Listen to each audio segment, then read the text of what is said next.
Okay, this is the recording for the intro to Second Take. We dropped our signal after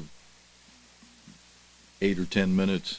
Our signal dropped on this 17th day of March 2018 for the Sabbath service.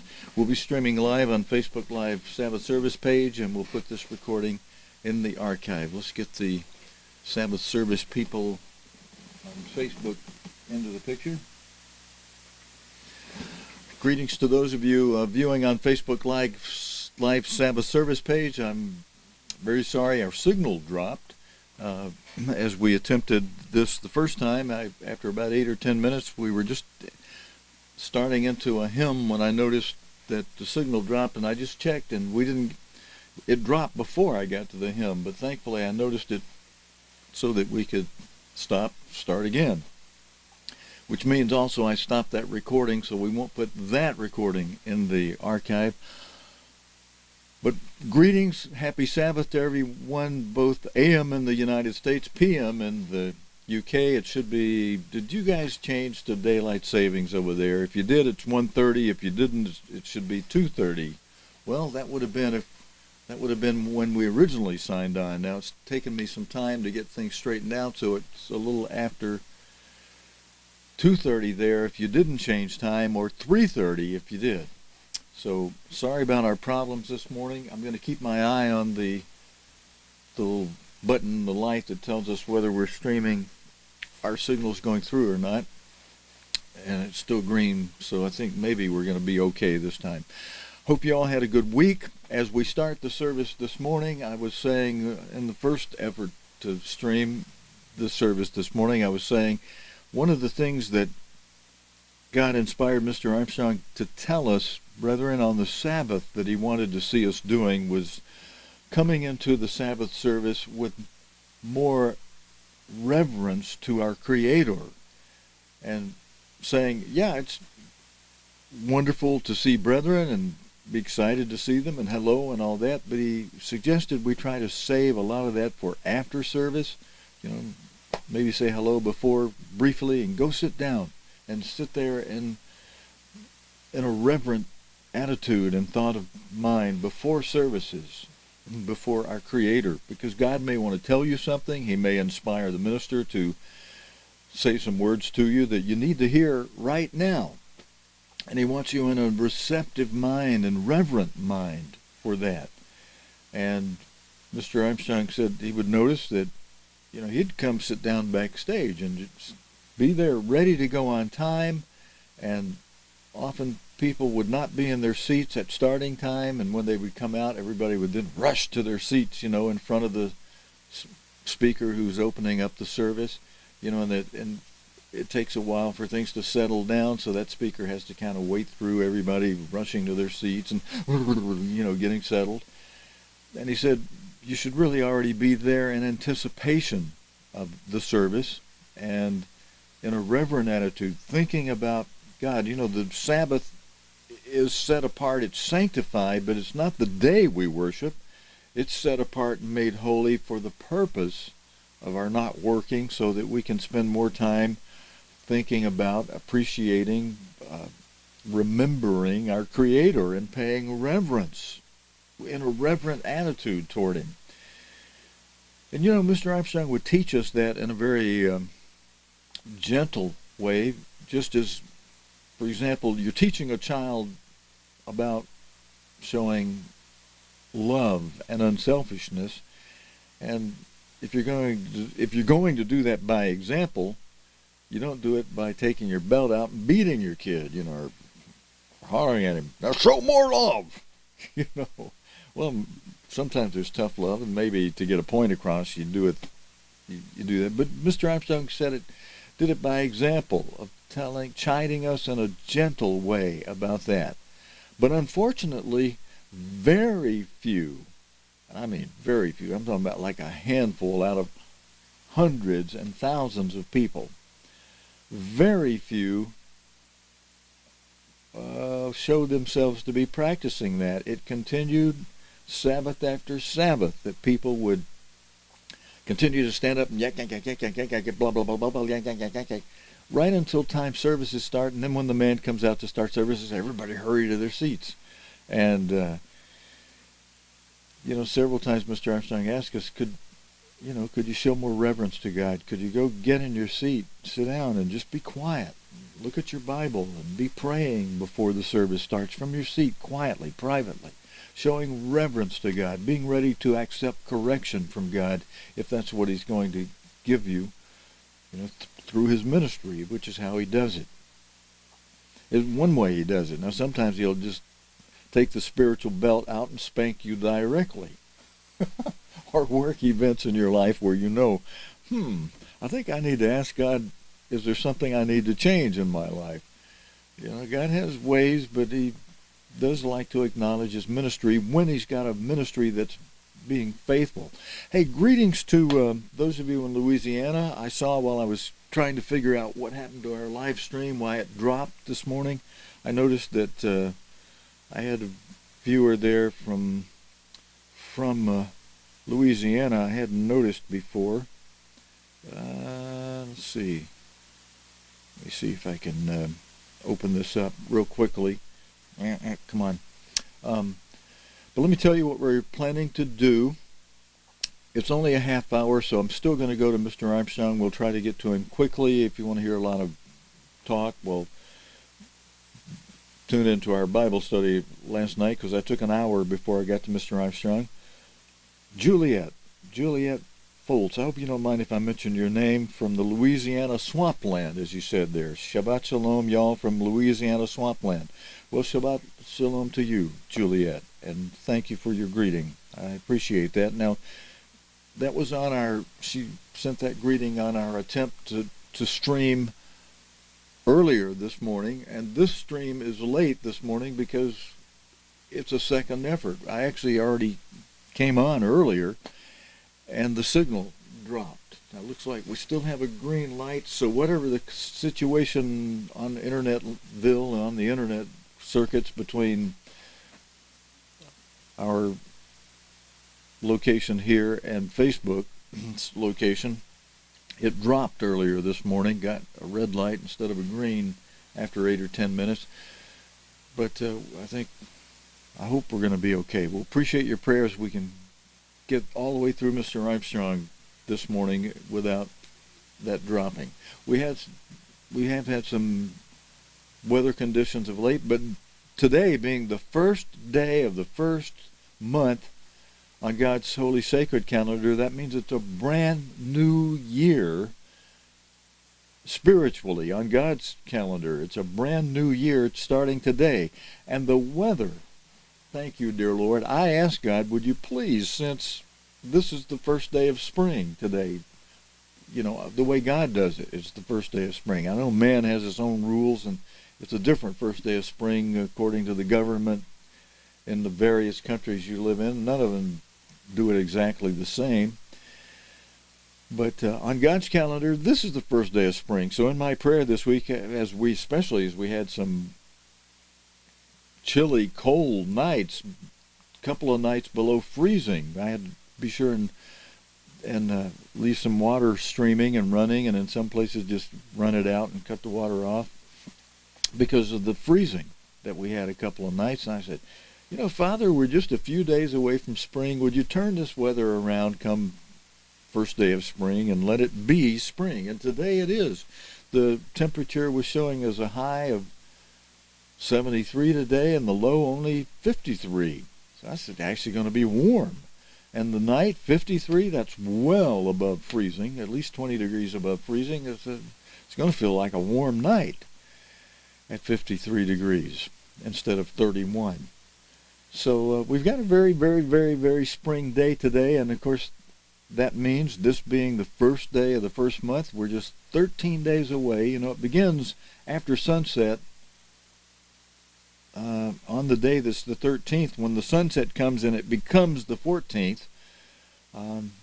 we have the Passover foot washing ceremony. So from right now, it's just 13 days away to that 14th day. That'll be on your pagan Roman calendar. That'll put it at March 29 on that day at sunset. So we're doing it if you're going by the Roman calendar, we're doing it on March 29, but after sunset on March 29. On March 29, there's 2 dates happening on God's sacred calendar. Until sunset, it's the 13th. After sunset, it becomes the 14th of the first month on the sacred calendar. That can be mind-boggling in a way, and it's because of the creation of this Roman calendar by man.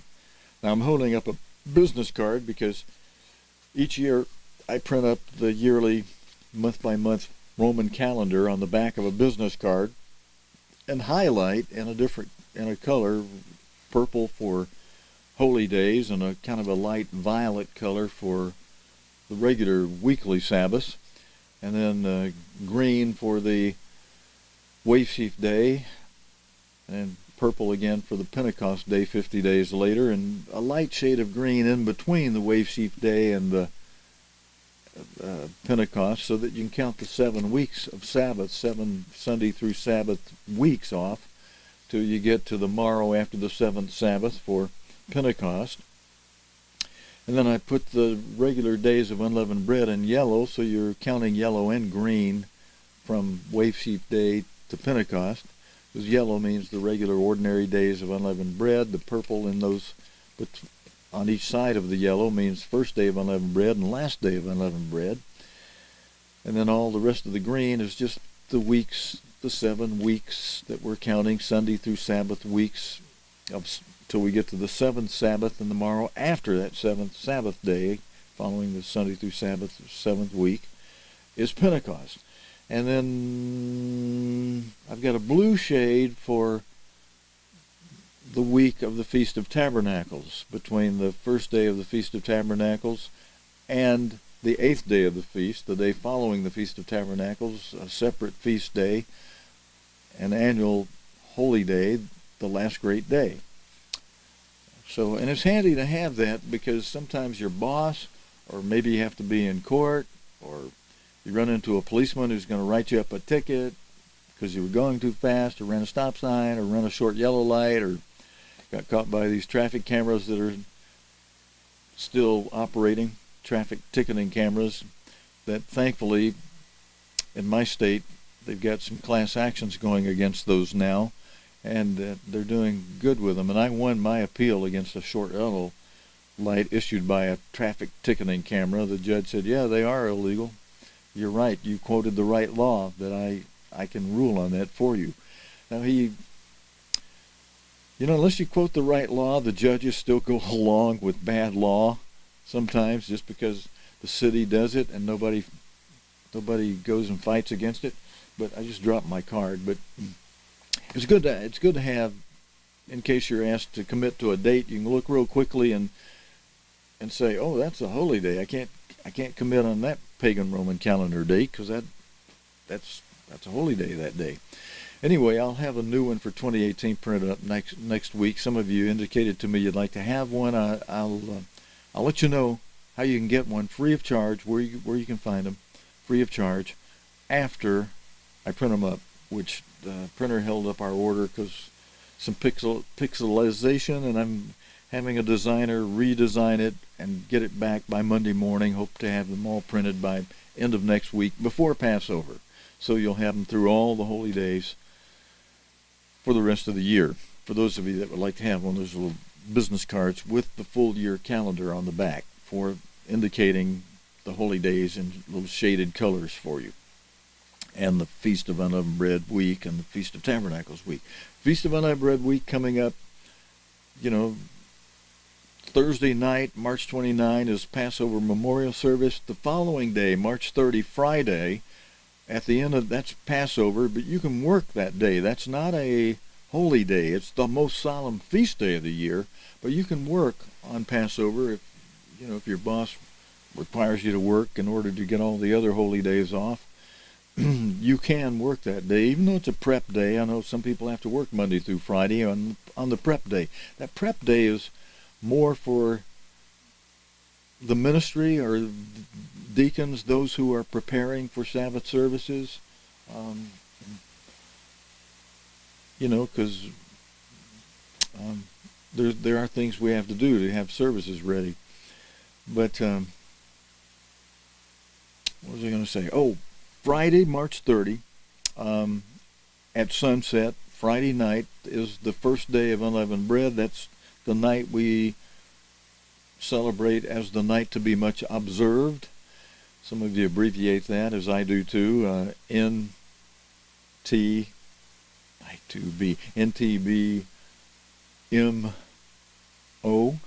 NTBMO, night to be much observed.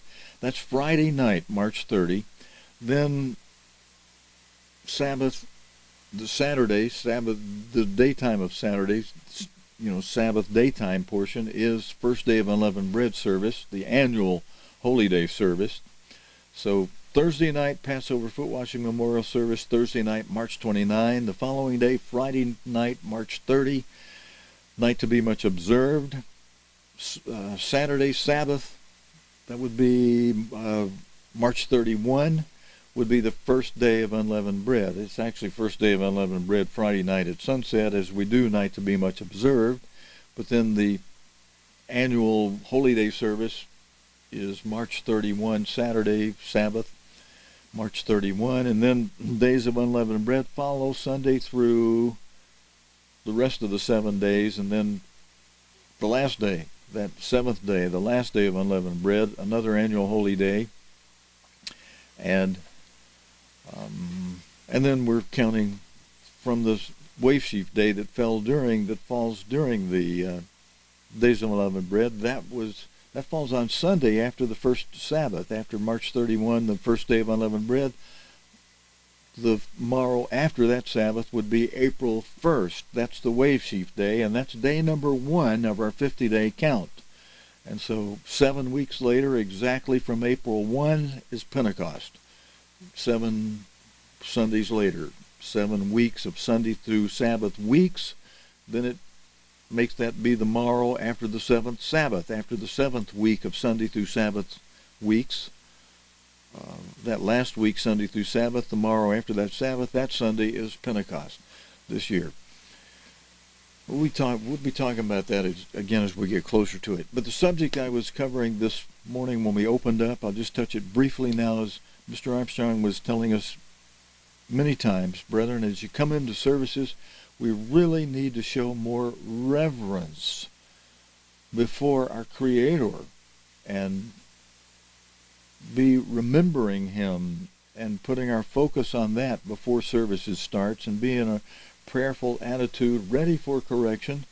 And this is a little bit of correction, but it's gentle, intended to be very gentle correction, because what we want to do is show a gentle, quiet reverence and thoughtfulness and prayerfulness before our Creator, before Sabbath services each week, and be acknowledging and recognizing Him and listening to Him for correction He may want to give us.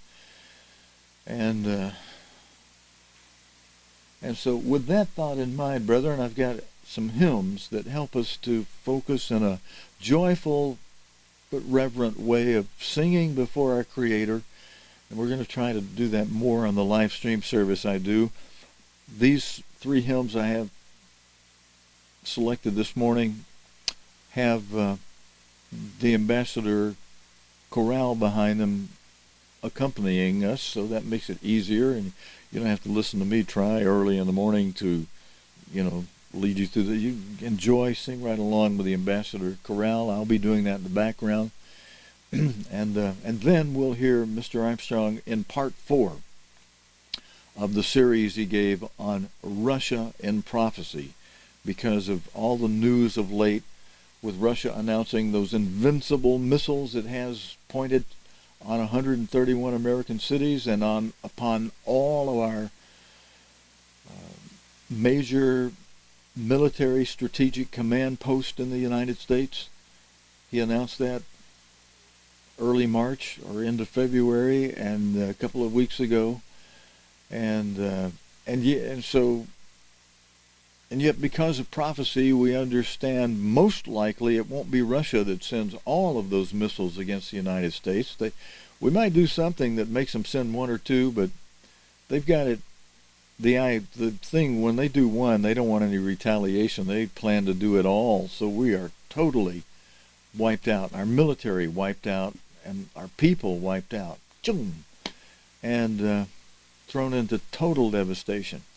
However, from when we hear Mr. Armstrong explain the scriptures from prophecy, from the Bible that give the prophecies on the end time and Russia's involvement with the end time, which Russia has a lot, by the way, both now and in the future, even after Christ returns.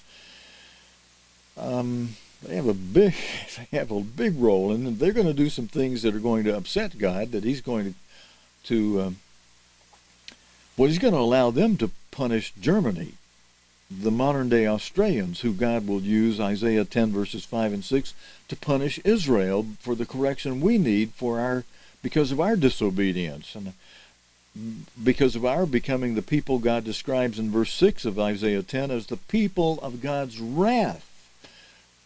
And why would we be the people of God's wrath? Everybody else is disobeying God too. Well, yeah, but everybody else didn't have their forefathers standing before God at Mount Sinai saying, "Oh, yes, Lord, you be our God, we'll be your people. You do all these wonderful things for us, and we will obey all them things you say we have to do. We'll obey your commands, your judgments, your statutes, your voice." That's part of it too. He says, they agreed to obey God's voice, meaning all the things that might not be written down that are said through His servants. But do we? No, we don't even obey the things He wrote down.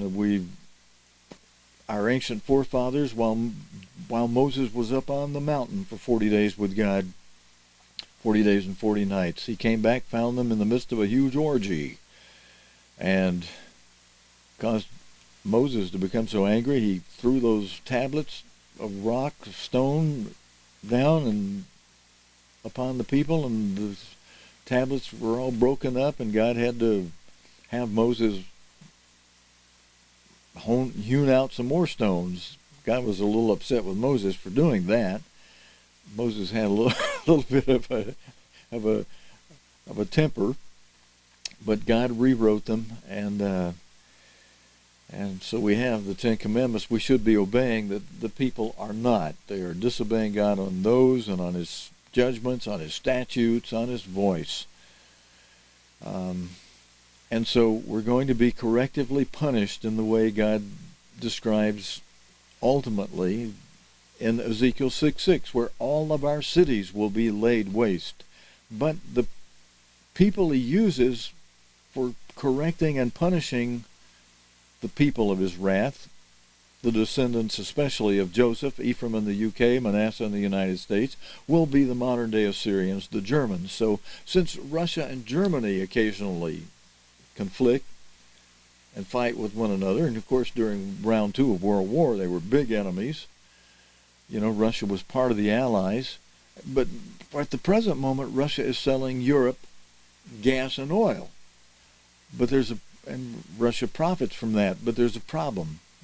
They don't have as much gas and oil as they used to, and Russia's holding back some for itself more than Europe would like to see. So there's some animosity growing in Europe against Russia for that and other reasons, including Russia's actions with annexations that Europe doesn't appreciate, especially like Crimea. And did our closed caption get that right? Crimea. Yeah, got it. Okay, I'm just checking to see. I made some adjustments between our first broadcast this morning that cut off on us, that disconnected, and now I made some adjustments to the live streaming, the closed caption gizmo, and you should see it work better because of that. Maybe when Mr. Armstrong is speaking now, it'll not hang up as much or do as many incorrect words. It only misses a few, thankfully. It's pretty accurate, but it does need a little more training for Mr. Armstrong's voice. But I'm going to run it again for those of you who asked me for closed caption. because of your hard of hearing. I'll keep it running while Mr. Armstrong is speaking again this morning. I think it'll do better this morning than it did last night. It did pretty good last night, but it would stop on a few sentences and sometimes threw up, would put a word or two up incorrectly, being different words than Mr. Armstrong actually spoke. It'll even do that to me once in a while if I speak too fast or I'm not enunciating carefully. And Mr. Armstrong can sometimes go very fast, as he would sometimes have to do in those radio broadcasts, for two purposes: to get in all he would want to say during a broadcast, and he would often have a lot to say, and to keep things interesting on a radio broadcast so people would stay tuned in. So sometimes he would speak fast and he would punch things out and he would be enthusiastic, and just what you have to do when you're on the radio and you're not able to, be seen on television and speak slower and have visuals that carry things. You have to speak it a little faster and a little more enthusiastically, and he did a wonderful job, a great example for people who do radio and that kind of things. Learn from the enthusiasm that Mr. Armstrong would put into it and into his speaking. And we'll hear him again in a moment. Fourth part of the series on Russia in prophecy. Very interesting series. The one from last night, I was saying this morning, I want to go back and listen to that, because even though I heard it several times yesterday as I was preparing for streaming it last night, and then heard it while it was streaming, then watched it again to see how it went last night, I said, I still got to watch this one more time. Hear Mr. Armstrong on that again once more, because he said some things that I was saying, I need to look at those scriptures as he's saying it and hear that again and think about that and think about it in terms of what's happening right now today, so I can relate it to the current news. By the way, there's something in news I just see one of you put on social media. I'm laughing. It's kind of funny in a way to see all these shoes on the lawn of the Capitol in Washington, D.C. I'm seeing two different numbers. Somebody said 7,000, somebody said 14,000 shoes. I guess they're counting each individual shoe, 7,000 pairs of shoes, however it's correctly counted. Somebody's put thousands of shoes out in front of the Capitol, on the lawn in front of the Capitol in Washington, D.C. to make a point about all the children who've been killed since Sandy Hook. I don't think the number's anywhere near that great number, but they put out that many shoes just to say kids have been killed. And I watched a little of that video. One of the parents needs to keep an eye on their little kid. The little kid was going around picking up shoes like, well, I wonder if this one fits me, and was out there shopping for shoes. I guess maybe the organizers will say at the end of it, if any of you would like shoes for your kids, go ahead, let them have them. I'm not sure. I don't know that now. But one parent better watch their little kid before it's over, because their little kid was going around looking for trying on shoes. But anyway, that's current thing just happening today on this Sabbath in Washington, D.C. I'll probably have some video or at least some pictures on that for our news report tomorrow night on World Watch, on the Sunday night report. All right, I'm just turning around to check all the lights to see if our green light's still on for streaming Facebook Live. We're still on. Let's get to the hymns, brethren, and do them in reverence before God, thinking about the words of the hymns as we sing them along with the Ambassador Chorale, and thinking of our Creator and how we can apply what's in the Psalms and the hymns of the Psalms we'll be singing before our Creator. And I'm starting with this one. I started with a different one this morning. We're going to end with the one I started with this morning because it never got on air anyway. This one from Psalm 5, which is entitled, "Give Ear Unto My Words, O Lord." And as we sing this Psalm of David before the Eternal, David had many times and reasons to be praying to God, "Oh God, please give ear to my words, O Lord." Brethren, as we are now in the very last days, weeks, months, maybe years of these latter days before the fifth seal opens up and the great tribulation begins, which is a time Christ described in Matthew 24, verse 20, as the worst time of trouble since the beginning of the world, to this time coming up, to this time when the great tribulation begins. Some of you listening to kooks and nuts out there saying the great tribulation has already begun. Oh, give me a break. We're nowhere near the worst time of trouble since the beginning of the world. There's going to be a tremendous upset and upheaval when that fifth seal begins. And it's so much so, it's going to catch people off guard. We're able to linger and think everything's okay, just like people did until the day the rains came after Noah had built the ark and preached for 120 years. Look, you people need to repent. God's going to destroy the whole earth by rain. Ha, ha, ha, ha. They laughed until the day after God had sealed the door of the ark. And he still gave them about a week or so before the rains actually came. And, until the rains came, God sealed the door of the ark. That was it. Once the door is sealed, that's it. And once this fifth seal opens and the Great Tribulation begins, and Philadelphia is then taken to a place of nourishment, protection, final safety, final training, that's it, brethren. The judgment has been made, just like when the door of the ark was sealed. People who repented up until that point could have come onto the ark. God could have said, get up there with Noah. I grant you repentance. Get up there in that ark with Noah. Be safe, be saved from these rains, from what's coming. And until the fifth seal opens up, now that doesn't mean wait till a deathbed type of repentance, because if that might just be remorse and not real true repentance. Brethren, you need to do it now while you have the opportunity. If you've been lukewarm, if you haven't been doing what Christ said do in Luke 21, verse 36, where he instructed us to watch the seals that he had been describing in the earlier part of that chapter, watch the ones that are active now so you can avoid the ones that are going to become active from the fifth seal onto the seventh seal once that great tribulation begins. You got to watch the first four that are active now and are increasing in frequency and intensity, such that we're real close to being able to say those things are full bloom. They're definitely in the blooming process, the early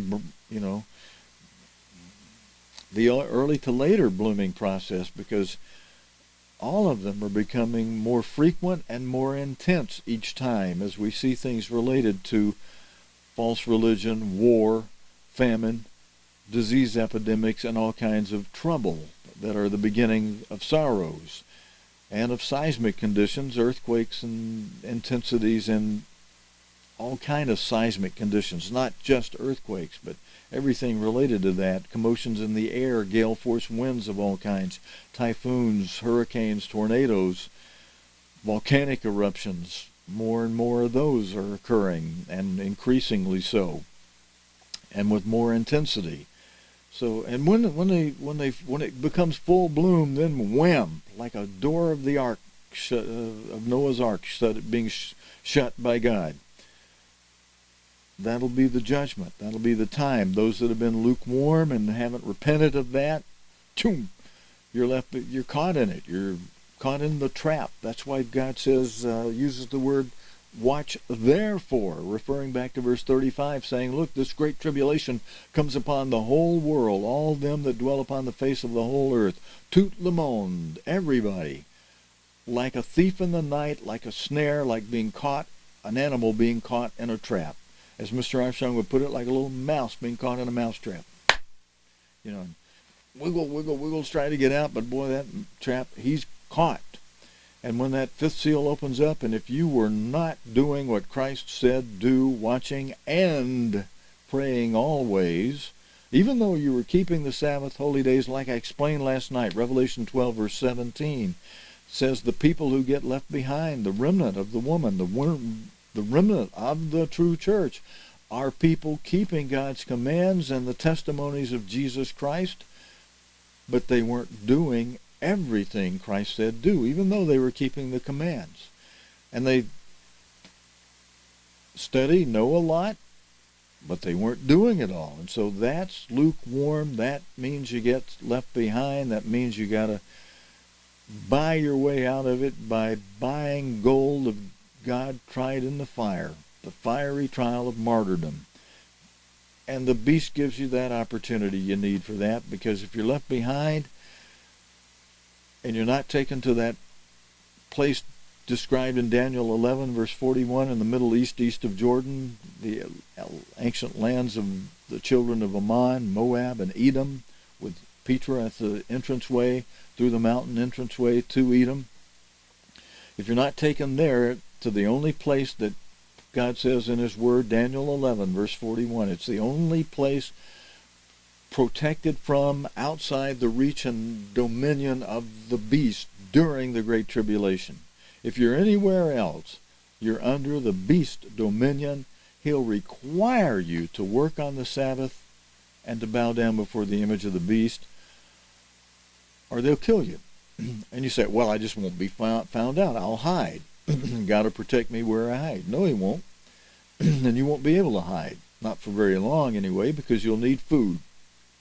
And the only way you'll be able to buy food, and the conditions will be such that you won't have big, vast places of land. You won't have any place you can grow your own. You'll be under the dominion, under the thumb of the beast. You'll be subject to the beast. And in order to buy food, they'll require you to work on the Sabbath. That's the only way you'll get the mark of the beast. Mark used to be the designation for the money of the Germans. The only way you get the mark of the Germans, the mark of the beast, the Deutschmark. Now they're using the euro as a single currency for Europe. The only way you'll be able to get that euro, that mark, the only way you'll be able to buy food is to work on the Sabbath and bow down before the image of the beast. And if you refuse, they kill you. But that's exactly what those who are left behind need to do. They need to buy of God gold tried in the fiery trial of martyrdom. And I'm simply using the words God inspired our end-time apostle Herbert Armstrong to share with us and reveal to us as to both what will happen when the Great Tribulation begins, and he also instructed us and left doctrine with us as to when it would begin, as an era, formally. Attitude with us, attitude of Laodicea was even here while Mr. Armstrong was alive. He would constantly have to pound upon the lectern from the podium and say, "Brethren, wake up! Wake up, brethren! About half of you are not getting it." And then increase that one time to, "Brethren, I believe about 90% of you aren't getting it." And, that one, I go, wait a minute, Mr. Armstrong, you say 50%. How come all of a sudden it went up to 90, Well, I was under inspiration of God, I believe, and as we saw what happened as an apostasy, a great apostasy, was able to come upon us through a new administration leadership that went 180 degrees flip-flop into a complete, utter apostasy, turning away from the Sabbath. I was just checking to see how it did on a 180 flip-flop. It did it. Yeah, thank you. Missed it that time. 180 flip-flop. Yeah, okay, a 180. A 180. Okay, it's working. I just have to be careful and enunciate clearly for that, and for you, and for all of us too. But the administration went flip-flop on us, and it was surprising the number of people who went along with that duck soup, that flip-flop, that apostasy. That was kind of surprising, I think, to a lot of us. That was a huge percentage of the apostate. A huge percentage of the 90%, Mr. Armstrong said, about 90% of you aren't getting it, brethren. So maybe what, 40, 50% of that 90% were those who just absolutely went apostate, totally turned away from the Sabbath, in huge numbers that stayed with the new administration leader in observing a day other than God's Sabbath, especially observing the day of the sun, the day of Baal, Baal worship. So that was maybe 40, 50%, and then there was another, 20, 30, 40% who jumped ship a little early and went out and joined this group or that group of the banana peeling, this or that Church of God, as this minister would name one group and that minister would denominate and name something else to another group, picking this adjective or that adjective to precede or follow the words Church of God, as if it were a church, a group, a church that just continued on for where Mr. Armstrong was. But brethren, God tells us, Romans 12, 1 Corinthians 12, that we're one body, one church. Mr. Armstrong himself said, look, we're not baptized into any denomination or group of men or organization of men. We're baptized into the body of Jesus Christ, into a spiritual organism, not a physical organization formed by men or denominated by men. And he played that trick on us. I've gone through several times before explaining, look, none of you, put your hands down. All of you who raised your hand saying, yeah, I'm a member of the Worldwide Church of God. When he asked, how many of you are members of the Worldwide Church of God? Put your hands up. Put your hands up high. Everybody who put your hands up, put your hands down. None of you, unless you're one of the 12 board of directors, none of you are members of the Worldwide Church of God. It's a non-member corporation. You were baptized into the body of Jesus Christ. You were baptized into the Church of God, body of Christ, a.k.a. is also known as the Church of God. They're one and the same thing. The body of Christ, the Church of God. That's what you're baptized into. A spiritual organism, not a blankety-blank, banana-peeling Church of God group. The worldwide was a designation for the Philadelphia era of the Church of God, yes, but it was also a formal corporation with bylaws and articles of incorporation in which Mr. Armstrong had it clearly stated this is a non-member corporation. So it's in its corporate sense, Mr. Armstrong said, put your hands down. None of you are members of the Worldwide Church of God. If you're a member of anything, you're a member of the Church of God, the body of Christ, a spiritual organism. And so where is the Church of God today? It's scattered.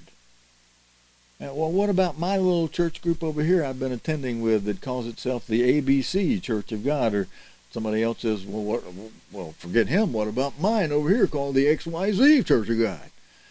And the 800, 900,000 other blankety-blank, banana-peeling, this or that, banana-peeling Church of God group, some large, some small, some medium-sized, some just a handful that winds up being hundreds of blankety-blank, this or that, banana-peeling Church of Gods. Now, why do I say banana-peelings? Because people who teach grammar have this little expression they use for an adjective. They say that the banana peeling is the adjective. Oh, wait a minute, I'm sorry, I got it backwards. They say it the other way. They say the adjective is the banana peeling of the parts of speech. It wraps, it modifies, it does what an adjective does. So because of the expression of the grammarists saying an adjective is the banana peeling of the parts of speech, just to have a way of emphasizing the fact that, look, what's happened is this minister's picked this adjective, that minister's picked that adjective. He's formed a physical organization which is not the Church of God. The Church of God is not a building. It's not a physical organization. And Mr. Armstrong made it clear to us, brethren, even when we were one physical body, by physical body I mean, in one physical organization group together, the worldwide Church of God together, when we were largely one then. He said, none of you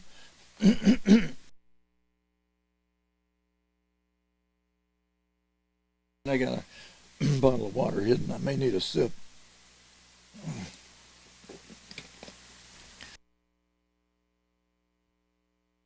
Brother, he said, none of you are members of the worldwide Church of God. So the principle and the point there is, look, why are some of you out there saying, I'm members of this little blankety-blank, banana-peeling this or that Church of God, and others of you saying, I'm members of this blankety-blank, banana-peeling Church of God, with different adjective. Mr. Armstrong said, none of you members of the worldwide Church of God. So, look, take the principle and fly with it. We are scattered. That's one of the problems with when God instructed Mr. Collins, Robert Collins, who preceded me as host of this weekly program. He said that's one of the problems God showed him while he was in the hospital with cancer. And he said, Steve, that's probably why God let me get cancer. While I was in the hospital with cancer, he told me, when I get out of here, go take the adjective, the name, go take the name off of that group you started. I'm rephrasing it. He said, he told me to go de-denominate that group, to unname it. And when he did what God said do, the whole group, he had made up the name himself.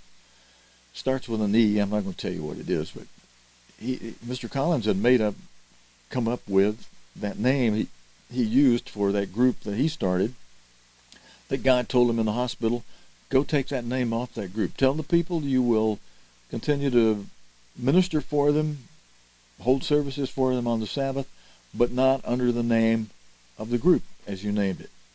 Just no name. We're scattered now. And when Mr. Collins obeyed God in that, and I went with him when he did, he'd done up a bulletin that explained the two primary reasons why God doesn't want us doing that, and in that bulletin, and when he announced that, gave the bulletin out to everybody, why they went bananas on him. They got very upset with him, and they said, after he held that service for them that day, they said, well, we don't want to meet with you anymore. We don't want you, we're going to keep that name. We're going to keep meeting under that name. You abandon it, and it's like some did to Mr. Armstrong on Monday Pentecost, but that's another subject. But he had to write them, Mr. Collins had to write those people a cease and desist letter saying, look, I created that name. It represents me. God told me to undo it. You people are to stop using it. That represents me and what I did, and I'm to stop. You are to stop. And he said, none of you are an ordained minister anyway. And the instruction of Mr. Armstrong, an article written by Herman Hay on it, says don't be holding services without an ordained minister. Nobody should be conducting services unless you have an ordained minister present. Otherwise you can play Mr. Armstrong's tapes, or some faithful minister's tapes. Of course, the recommendation in the writing is to play Mr. Armstrong's tapes, and then you've got a minister with you, but nobody's to conduct the service. Just play Mr. Armstrong's tape. Because somebody, a dominant personality, will always try to take over and present their ideas. Of course, even ministers, unfortunately, sadly, are doing that in contradiction to the teaching given, an instruction given to ministers by God through Titus in chapter 1, verses 7 through 9, that say, ministers, hold fast to what you were taught and teach as you were taught. Some of you out there, some of you ministers out there, who I doubt are tuned in anyway, so I'm preaching to the choir, but some of the ministers out there are preaching their own stuff. They did that in Birmingham, even while Mr. Armstrong was still alive. Created a lot of poison here. Poisoned a lot of people. We've come to be able to see. And Mr. Collins started this Sabbath live stream for the purpose of those who were so turned off and poisoned that they were staying home. We're still live. I'm just checking the green light button. People who were so poisoned badly that they were staying home and on the Sabbath, not tuning in anything, not going anywhere, just staying home. Well, Mr. Collins got the word out. Look, I got a live stream. People respected Mr. Collins in Alabama. Some did.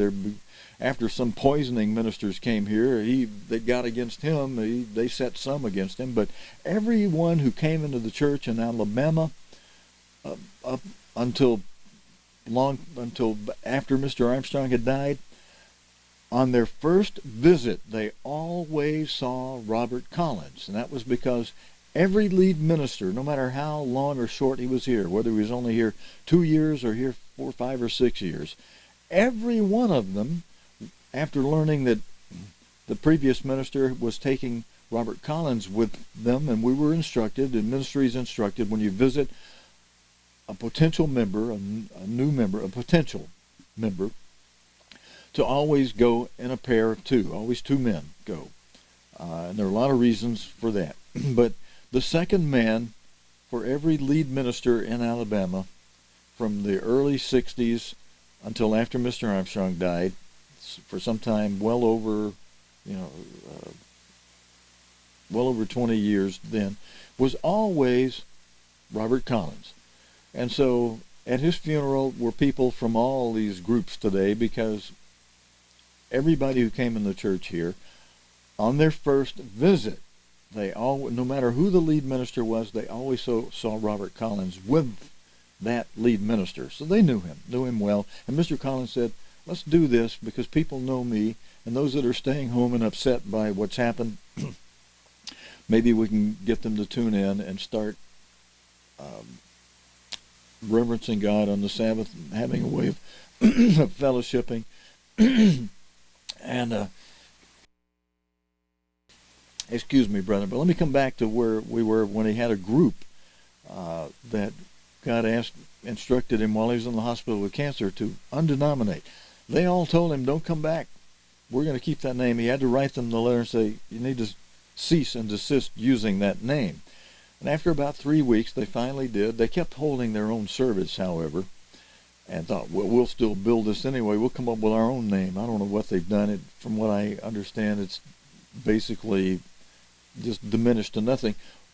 Only one out of that small group came back to Mr. Collins and said, Mr. Collins, I'm sorry. I went along with them in rejecting you after you did what God instructed you to do. He saw it, repented, and that fellow wound up going to feast site with Mr. Collins and me that year. All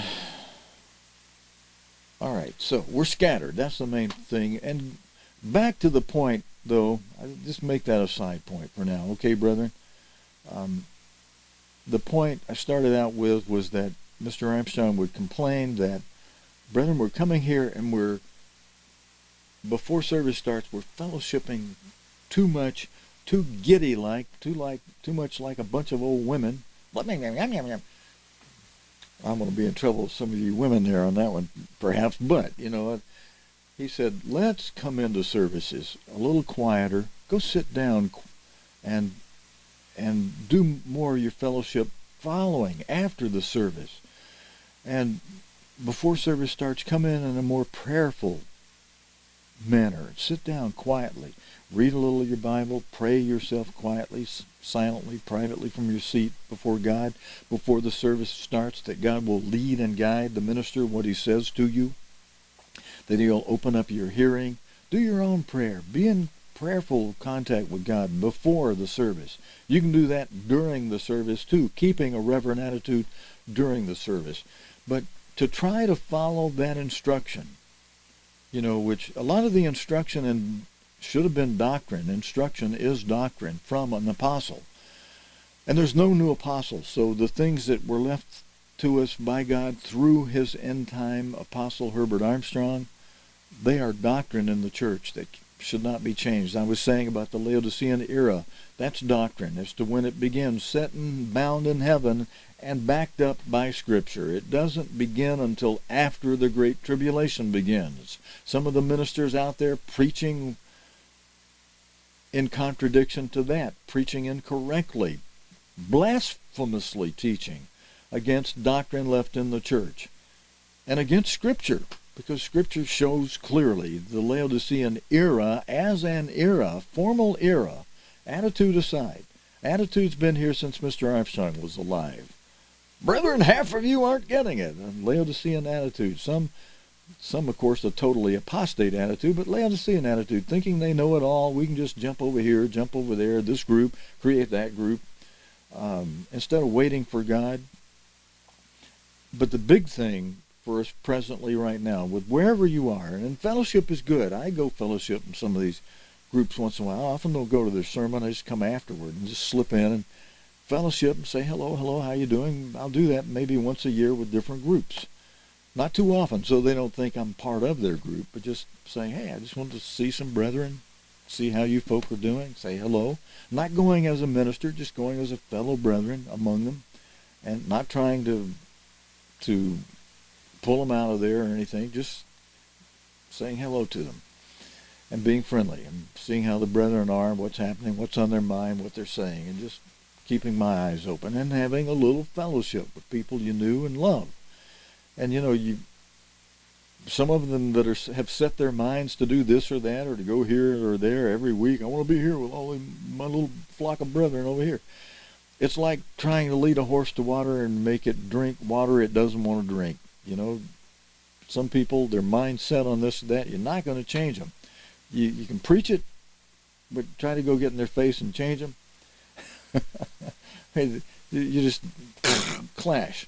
So until God helps them get it, and some people maybe need fellowship, so I'm not going to step on people's toes too much. But I am going to tell you the truth as I understand it, and as God inspires me to do it, and to be gentle and loving with you as I do it, as I'm understanding, I'm instructed to do and conduct myself with you.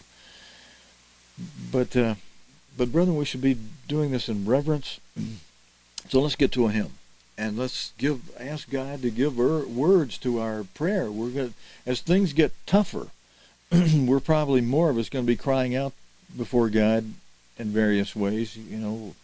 From everything from loved ones dying, and God may let some of your loved ones die before this tribulation hits, in mercy and love to you.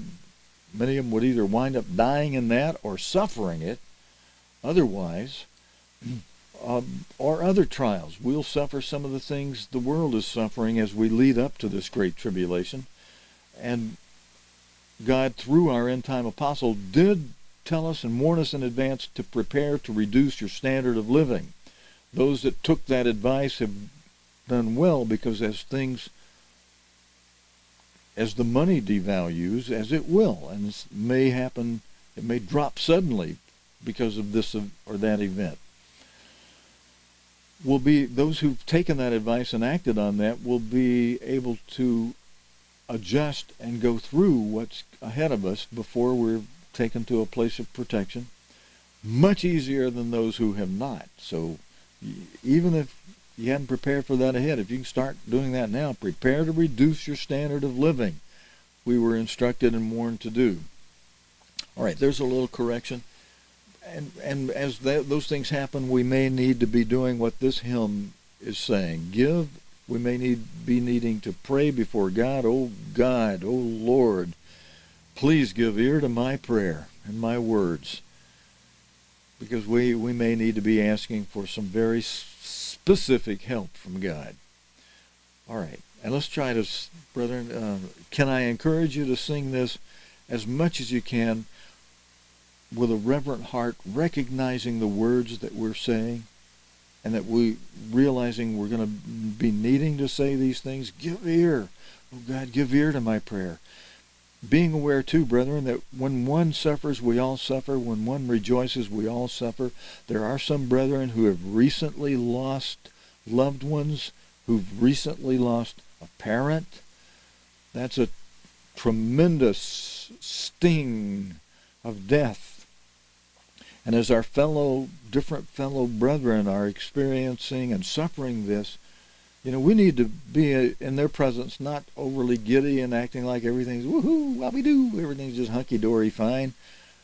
When they're suffering, it's better to be quiet and listening And they're going to try to express joy, but it may be in a quieter way. And we all should be in a quieter way before service, during service, of course, and showing reverence to our Creator God. All right, I think I've almost beat that to pieces. So let's go to this hymn. For those of you doing closed circuit, there will be text on the screen as this scrolls, and with the music, along with the Ambassador Chorale. So, brethren, let's all sing together. Page number 4 from the Purple Hymnal. It's Psalm 5 from the Bible. Give ear unto my words. Oops, I'm sorry, brethren, I hit the wrong button there. I meant to bring in this one. Give ear unto my words, O Lord. All together. Sing along now with the Ambassador Chorale.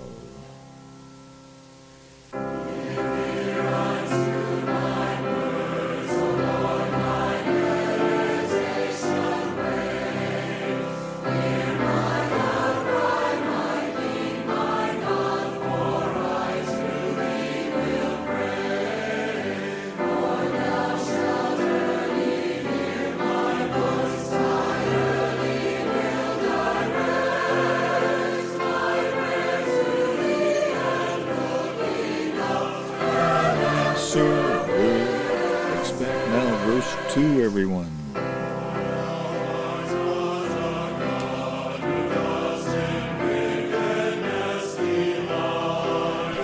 No evil shall abide with thee, nor fool stand in thy sight.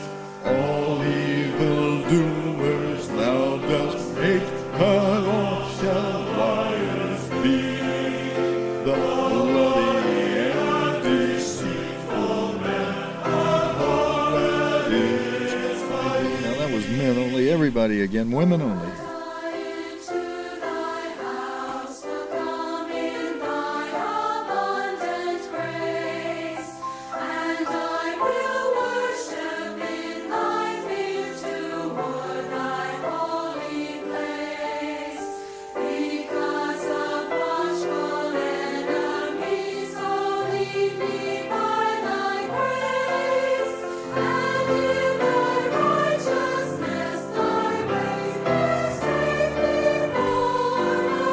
And now verse 4, everybody.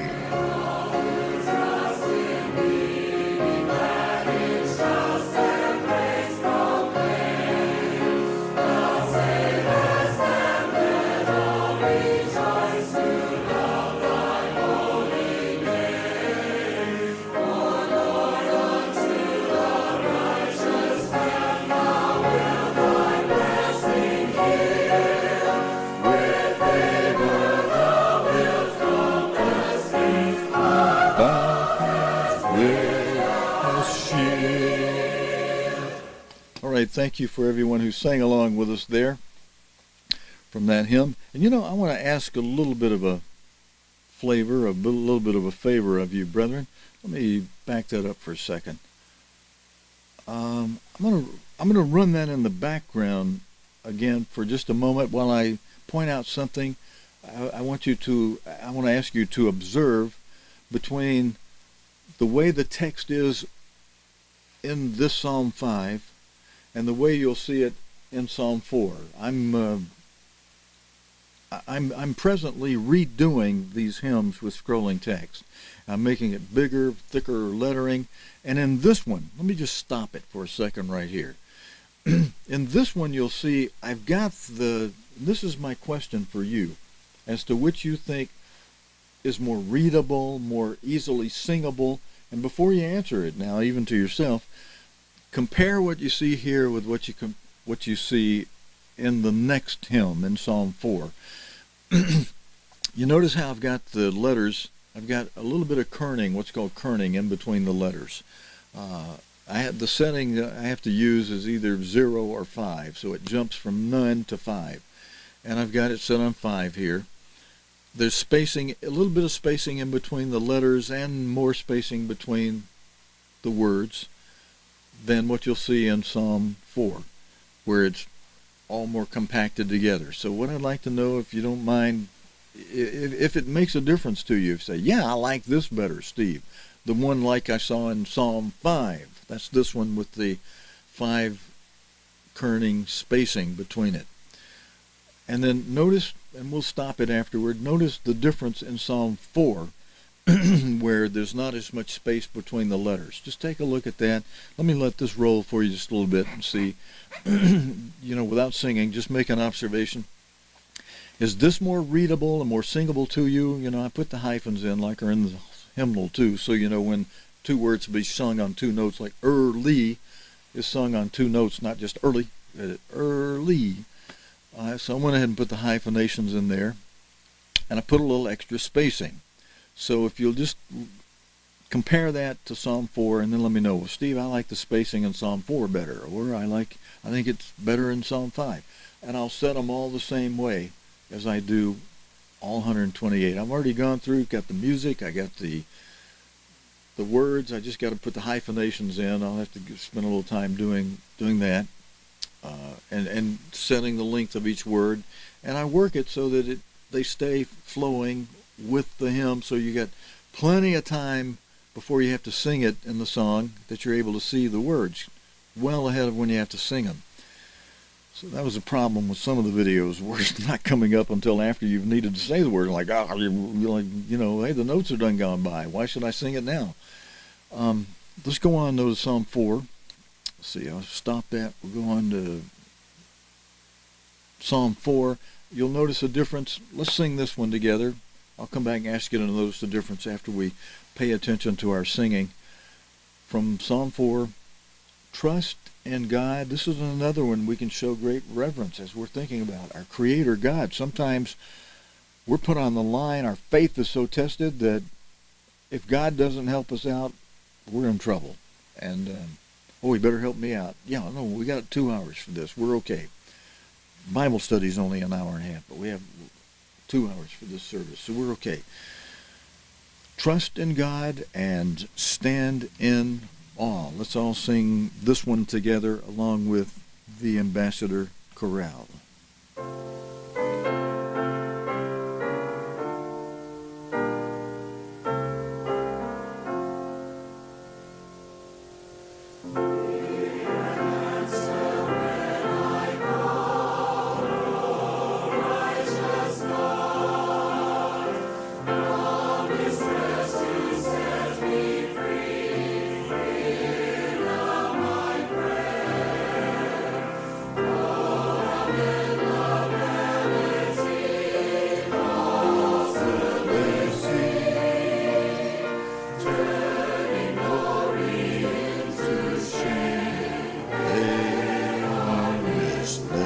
Verse 2.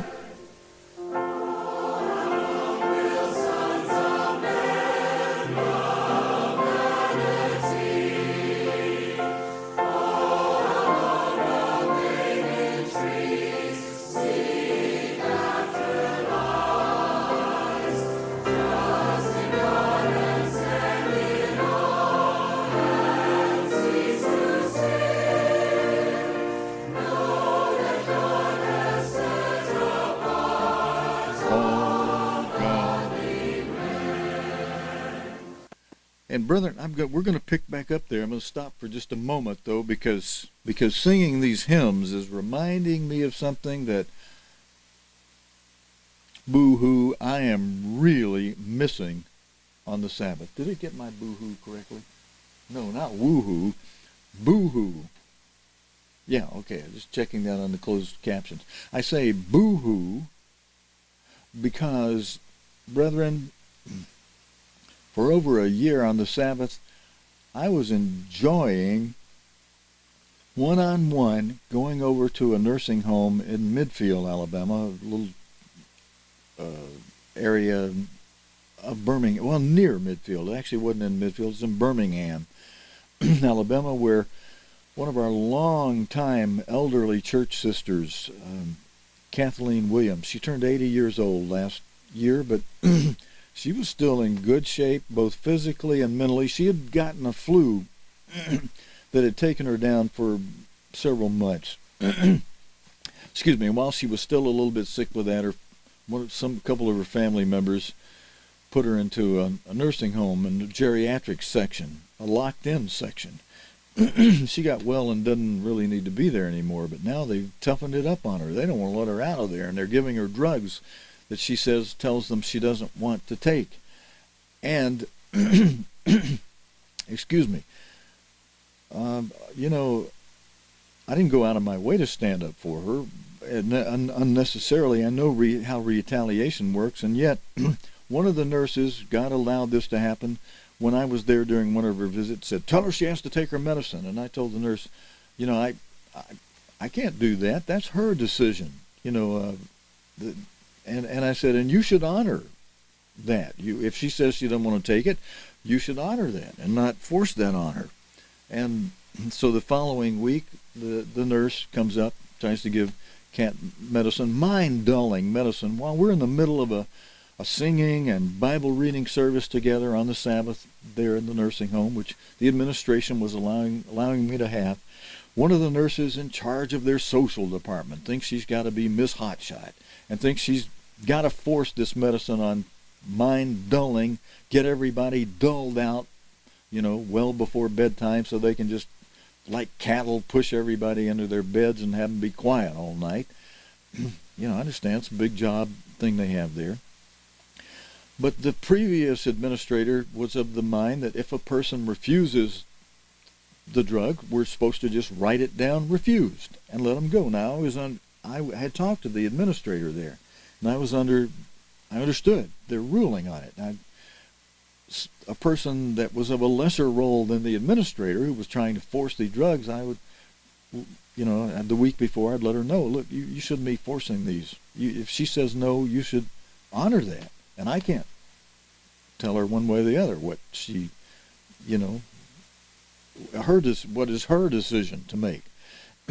Now, we've taught on it. It's better to, you know, do things naturally, rely on God than doctors. But we've also taught, right from the apostle, Mr. Armstrong himself instructed us, brethren, if you believe God, fine, that's your faith. Believe God. But if you don't, and you're putting your trust in the doctors, then you better do everything those doctors say. That was his teaching on it. You know, for whatever the reasoning behind it all may have been, that was the teaching. If you trust in God, you want to go that way, you better do everything they say. Because even Christ himself based healing on faith. He would tell people who would ask him for healing, he would say, in most of the healings, most of the time, he would say, according to your faith, let it be done to you. And you may remember the example of the one father who had come and asked Christ to heal his son. And Christ told the man as he was departing after that request, he said, as you, the Father, as you believe, so shall it be done to your son. And the man, although he knew Christ could do these healings, he was also aware, just like Peter, who walked on the water for a while and believed for a few moments. Hey, I believe. And he jumps out, walks on the water, and then all of a sudden he sinks. And Christ says, oh, you of little faith. Peter had that faith for a few moments as he walked on the water, but then he looked around, thought about it, and lost it. Well, that father knew Christ like Peter. He knew, let me walk on that water too. Come on, Peter. All right, here he goes. Hey, look at this. What am I doing out here? The father, hey, I know Christ can heal my son. But as soon as Christ spoke the words, according to your faith, let it be done to your son. Oh, wait a minute. Now my poor son's not going to be healed because I got these doubts, wondering if I'd done this or that, where Christ won't do it because of me, or whatever the thinking, however Satan works the doubts that he'll cast into our minds. The father said, with realization that he might not have all that faith, he made a further request of Christ, which Christ and the Father did honor, when he said, well, help my unbelief. Now that was a loving and wise father to acknowledge his potential, his weakness.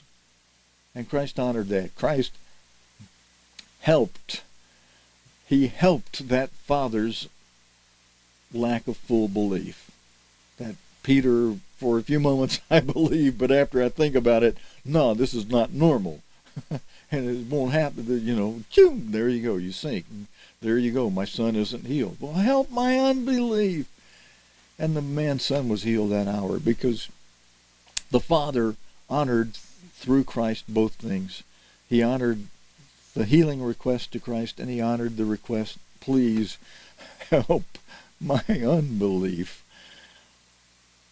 So this nurse, the following week, after saying, tell her she has to take it, I say, I can't make her decision for her. That's hers. And she's told you. She's told you. Not me having anything to do with it here before you. She's told you. She doesn't want to take it. You should honor her request on that and write it down. She refused. I was saying what the previous administrator had said. Now, they had a new administrator in, I think, is taking a different position. Can be friendly, but also can be going along with the evil ways of this world.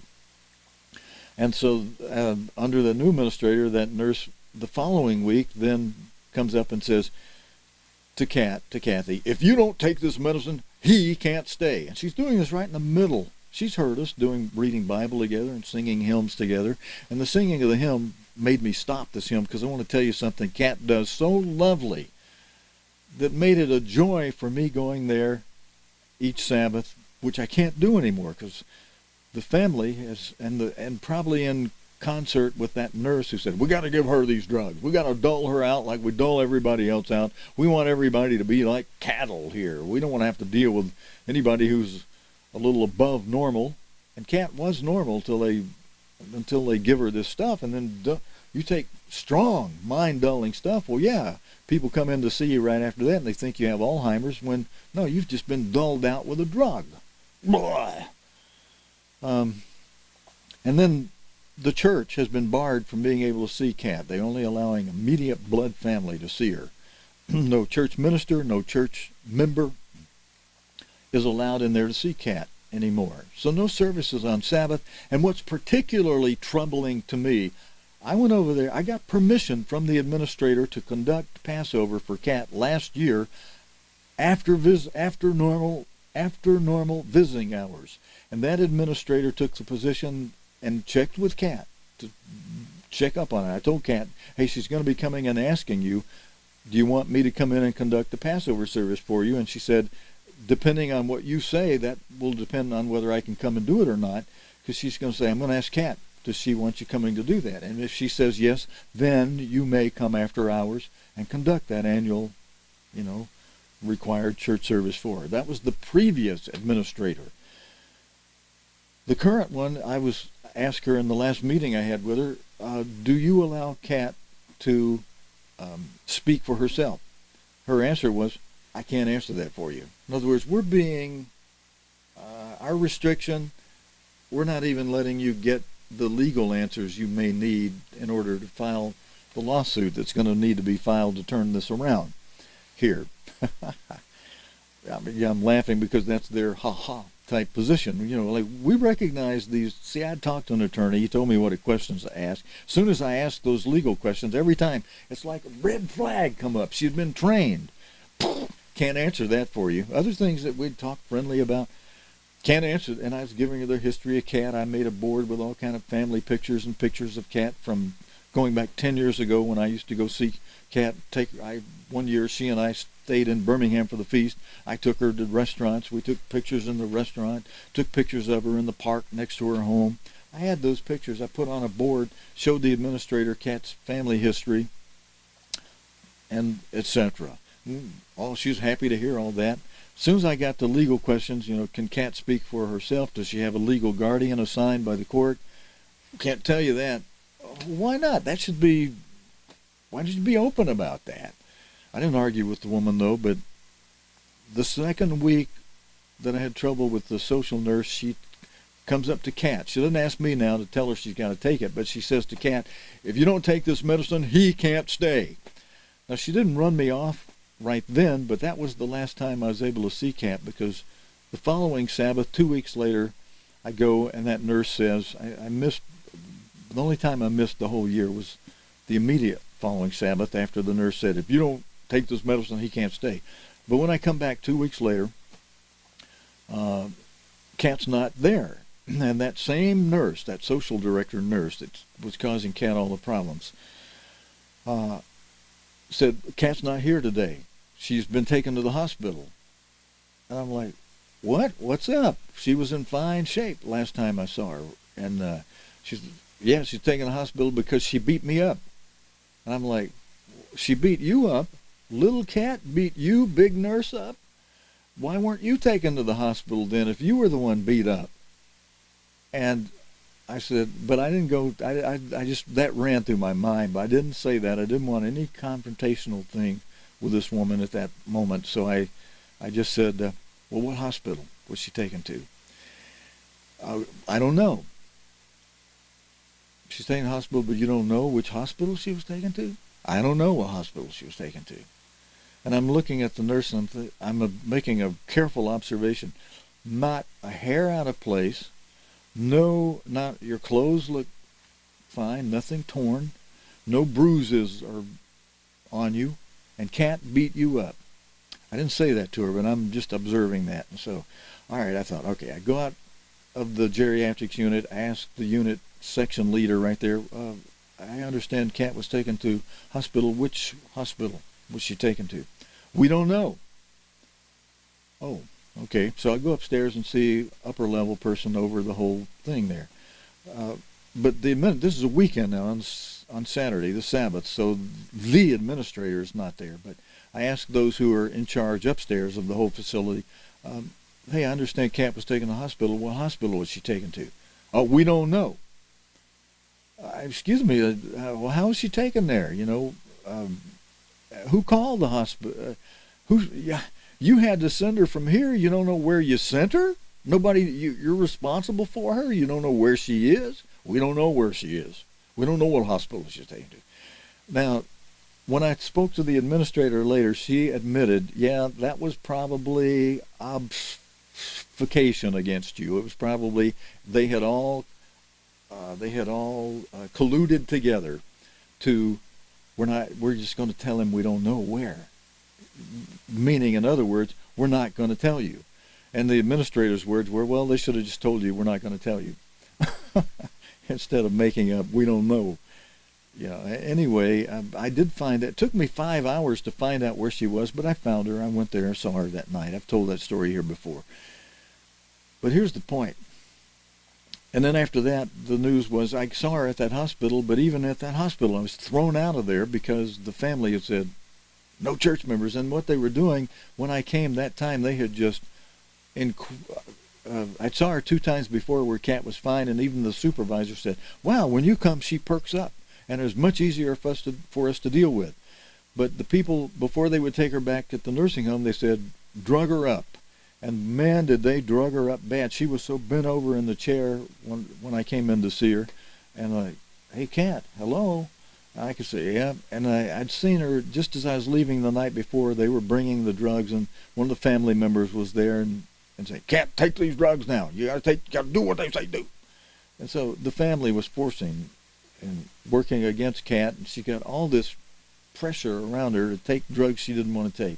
And when I came the next day, it was so obvious she was drugged up. I mean, that's it, like somebody drunk, but drugged and stupefied and bent over. And they didn't want me to, I think they didn't want me to see they had done that to her, so they come in and they tell me I have to leave and that I'm barred.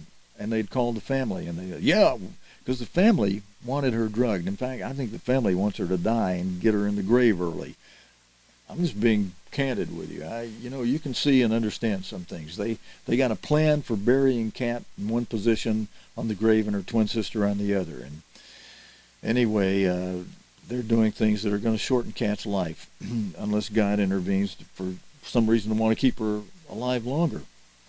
But where are we going with that? All right, I was barred. Church was barred. I was thrown out of there then. And here's what I'm trying to tell you. I miss seeing Cat. Plus, with Passover coming up, we do have the thing of a second Passover. So if we miss this, but between now and one of those Passovers, Excuse me, brethren. I'd appreciate it if you help add your prayers that God work it somehow, either move her to somewhere else, get her out of there altogether, cause the family's heart to change. It's going to be hard doing this in that place, though, after the whole staff has gotten obnoxious. I'm allowed to go see other people in that place, but not Kat. I can't go into that unit. But if you'd pray because of Passover that one of the Passovers will be able to get to Kat, help her observe the Passover this year, and that it'll be a situation where I can go and it'll be delightful, not interrupted with people saying, "Here, you got to take these drugs, or he's got to leave, or tell her to take these drugs." I can't tell her to do what she doesn't want to do, and I'm not in favor of that anyway. But here's what I wanted to tell you, brethren. We'll go right back to this song. I hope you didn't mind my telling you this with a plea that you please pray for Kathleen Williams, her nickname Kat, stuck in that geriatrics unit against her will, being forced to take drugs against her will, not being allowed to observe the Sabbath as she would like to do, and have Bible reading, study, sing hymns on the Sabbath. And what she did that was so delightful while we would sing these hymns, and this song especially reminded me of it. And by the way, I was wrong about the type. This one is set like the former type with the extra spacing, some extra spacing.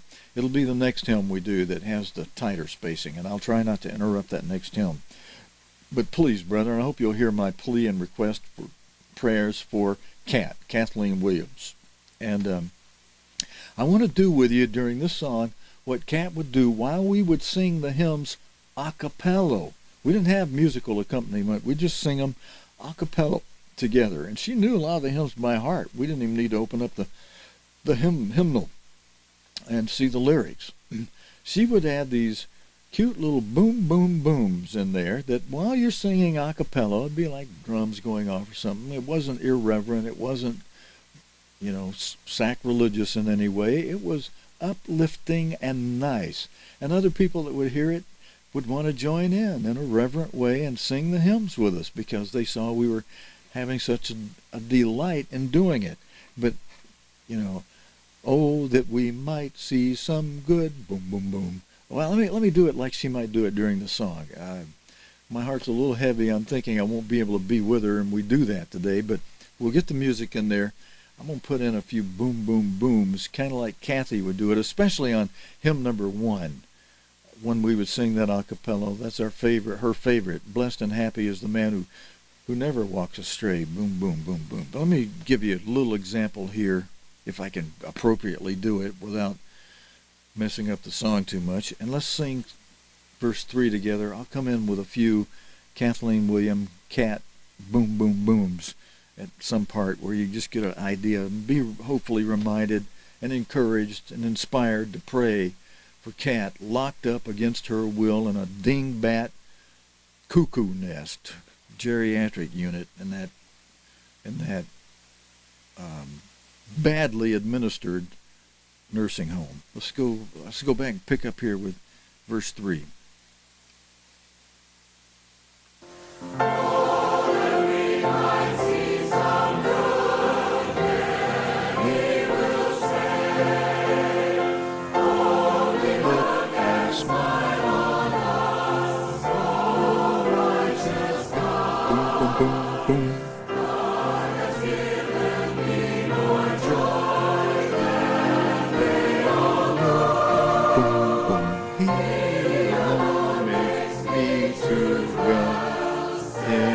Safely in peace. I don't think Kathy would have ended that one with a boom, but she might have put in a few boom, boom, booms like I kind of snuck in there with you on that. Give you an idea of how fun it would be to be singing with an elderly brethren, sister on the Sabbath, locked up in a situation like that, receiving some joy and brightness from the hymns. And let's go to this next one. This next one, blessed and happy is the man, Kat's, or at least one of Kat's most favorite hymns. that we would sing often there, and in a cappella she'd really put the boom boom booms in on this one, because this was kind of uplifting, delightful, and singing a cappella, the boom boom booms. And brethren, please let this remind you, not to do anything sacrilegious, but to remind you, pray for Kat, who loves God, loves his church, loves his commands, loves to keep them, part of the body of Christ, needs our prayers, needs help in that situation she's locked in over there. We got to sing this quick and then get Mr. Armstrong so we can finish up in 2 hours. Let's go. Blessed and happy together is the man, with a few Kathleen William boom boom booms we're going to throw in there.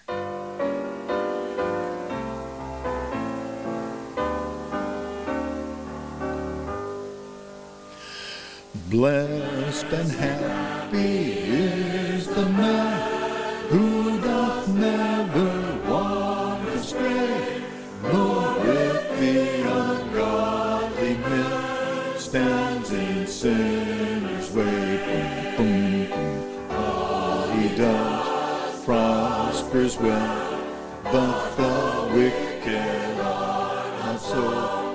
They are chaff before the wind, driven to and fro. Boom, boom, boom.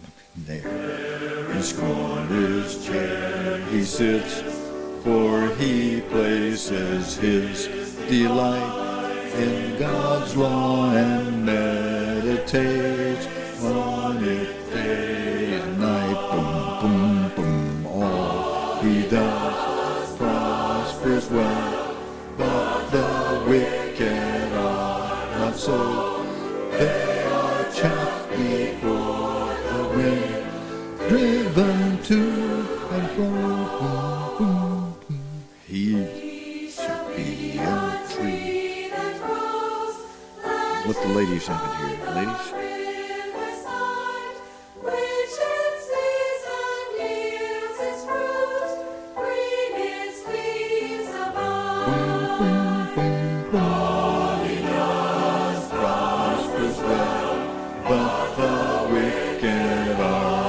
So they are chaff before the wind, driven to and fro. Boom, boom, boom, boom, boom, boom, boom. I can't do it exactly like Kat does it, brethren, but and the liveliness, we'd sing a cappella with certain, liveliness, and the boom, boom, booms just fit in place of the music. And I can't quite do it the way Kat and I would do it with her right now at the moment either, because having told you about the situation with Kat, it is leaving me a little bit heavy of heart, because boy, I can't be there with her and do this. I hate that. Now listen, I mentioned to you that in this hymn, I'm going to turn it down and roll it for a second. This is the one that has the text that's set normal, where the text is doesn't have any extra kerning spacing in it. Psalm 4 and 5, I said it with wider spacing between the words. And so let me just stop that for a moment and let you take a little look at it while I'm saying that. If you like this way better, with no kerning, no extra spacing between the letters, that's Psalm 1. Just tell me, like, Steve, I like it.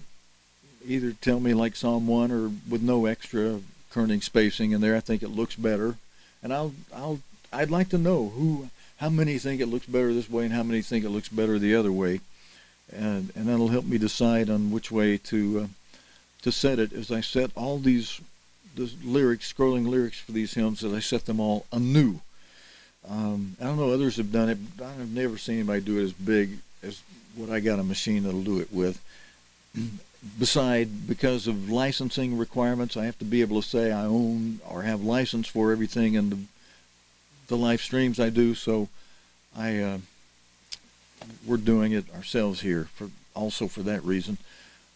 All right, now having looked at that, let me back it up to one of these others that I was just rolling, especially this one. And with that fresh on your mind, let me just let you take a quick look back at this and just see that text for a second. And then we're going to go quickly now to Mr. Armstrong with part 4 of the series from Russia in Prophecy. And I'll just stop this for a second so you can see. Here's the hymn with the extra kerning, the extra spacing between the words. You know, you like that better, you read that better, or do you like or read better the other one? Okay, all right, with that, we got 25 minutes left to run a 27-minute. We're going to go over just a couple minutes maybe to run this fourth part from Russia in Prophecy. Let's go right to, I'm going to go ahead and put Mr. Armstrong's lower third up, mentioning his name. And we'll go right to him now. Oops, I'm sorry, brethren. I need to bring it over here. We'll go right to him now.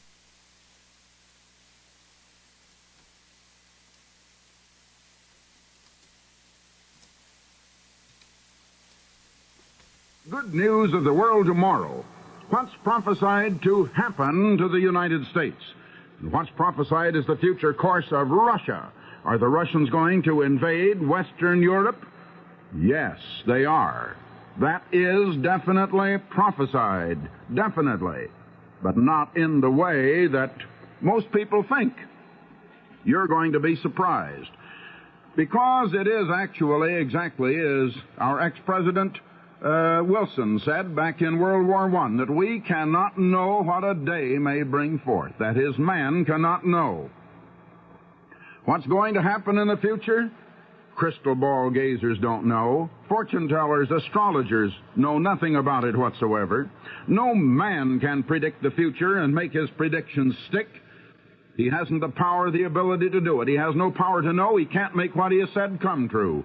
Only one can predict the future and make his predictions stick. And that's God Almighty. Now, God Almighty claims that He is the only one that is able to foretell the future. Notice, for instance, Isaiah 46, verses 9 and 10. Remember the former things of old, for I am God, and there is none else. I am God, and there is none like me, declaring the end from the beginning and from ancient times, the things that are not yet done, saying, my counsel shall stand, I will do all my pleasure. That's the proof of God, one of the proofs of God. That's one of the proofs, my friends, that the skeptics, the atheists, the agnostics, the doubters have never tried to challenge. They let prophecy alone because prophecy is a proof of God and has already proved that God exists and that the Bible is the inspired Word of God.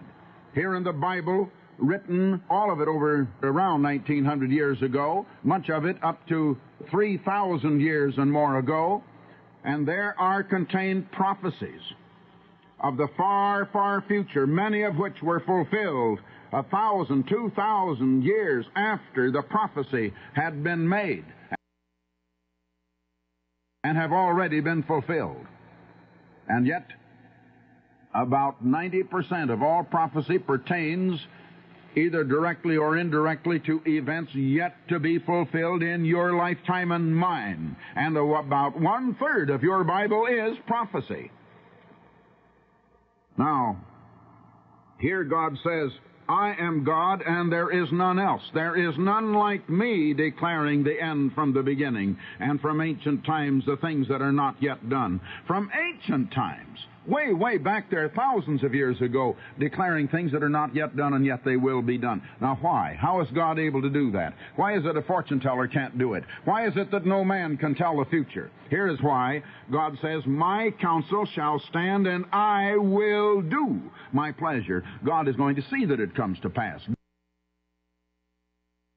God has the power. God is the one who causes the rise and the fall of nations and of empires. God has set the bounds, the limits of the habitation of nations and of races and of peoples.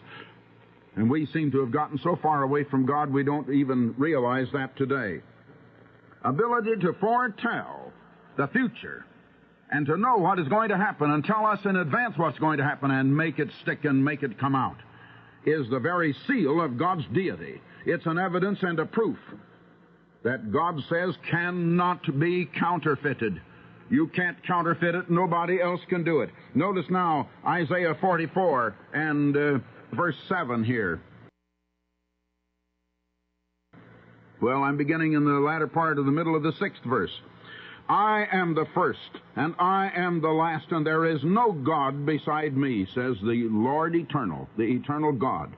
Who is like me? Let him come forward with his claim. Let him set out his case before me. Who foretold the future long ago? Pray, let us hear what is still to be.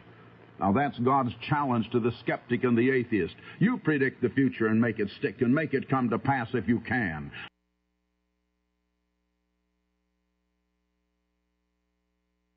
You who doubt the Bible, you who doubt that there is a God, you who are not sure and have not proved that the Bible is the Word of God, there are a number of proofs that the Bible is the inspired Word of God. Now, I don't mean just every word and every sentence of any particular translation you pick up, because there are errors in various translations. But I mean the Bible as it was originally inspired and written in its original languages, and we have so many copies that, my friends, even though there are errors in any one translation you pick up, the student who really cares and the student who realizes that this is the supreme thing in his life, the very thing for which we were put here, is to know and understand our purpose in life and the way of God. It's the most important thing in life, and yet some people haven't time to even devote 2 minutes a week to it. You should be able to devote an hour or two every day, certainly, to the Word of God and the way of God, if you know what your existence is all about and what it's for and what lies in store for you. And there are so many copies, as I say, thousands of copies of original manuscripts, so that we can arrive precisely at what was originally inspired. The errors are comparatively few in almost any translation you pick up. We can know the truth. We can know exactly what God has said. Well, now let's turn to another here, Isaiah 41, verses 21 to 23.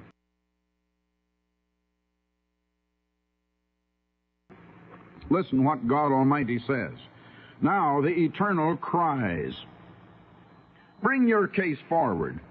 Just look at God actually challenge and tantalize the scoffers, the skeptics, the agnostics. Listen. Now the Eternal cries, bring your case forward. Now Jacob's king cries, state your proofs. Let us hear what happened in the past, that we may ponder it, or show me what is yet to be, that we may watch how it turns out. Yes, let us hear what is coming, that we may be sure that you are God's. That's the way to be sure that it is God, because only God can tell what's coming.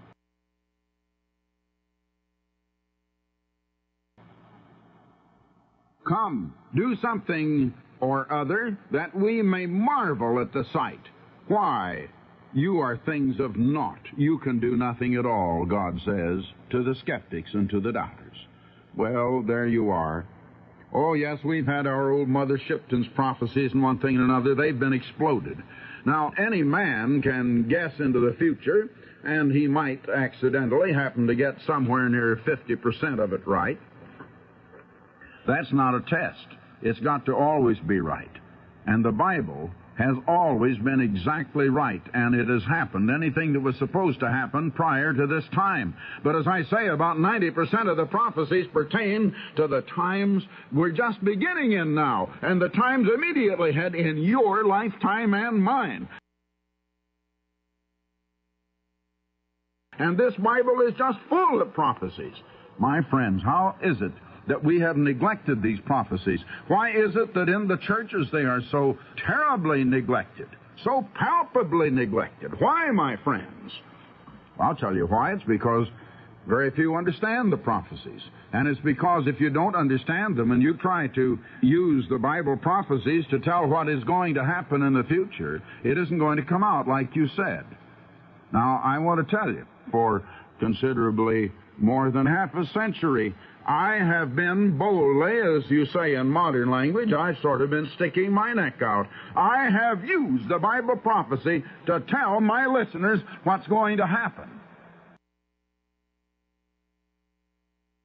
And it's been happening. It's been happening right along. And it's going to continue to happen. If we understand the Bible prophecies, my friends, you can tell what's going to happen and tell it unerringly. I have said all along that Russia is not going to attack the United States here now. At least there's nothing in prophecy saying she will, and it's very difficult to believe that she will if it isn't prophesied. Now, there have been events in the world that are not prophesied.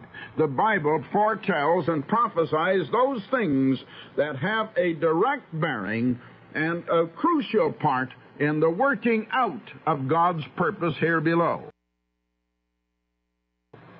Now, there are many things that don't have any such direct bearing in themselves, and that are more minor details as events, you might say, in the working out of God's purpose, and so there's nothing in the Bible about it. There was nothing specifically about World War I or World War II, although the world wars are definitely foretold, and we're not through with them yet, and they're going to continue right up until the very end, until they wind up at the battle at Armageddon in the day of the Lord, the battle of the great day of the Lord eternal, of God Almighty.